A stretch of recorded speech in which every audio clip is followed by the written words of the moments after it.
حدیث پاک میں ہے جو شخص جمعہ کے دن سورہ کہف پڑھے تو جمعہ سے جمعہ تک اس کے گناہ معاف، اور اگر وہ روزانہ پہلی 10 اور آخری 10 آیتیں پڑھ لے اللہ اس کو دجال سے محفوظ فرمائیں گے۔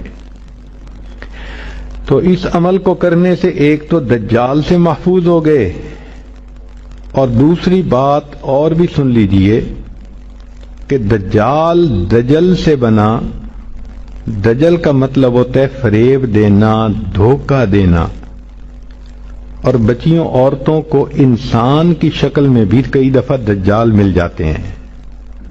وہ ان کی عزتیں لوٹتے ہیں، بہانے بنا بنا کے دھوکے دیتے ہیں، ان کو بیٹرے کرتے ہیں۔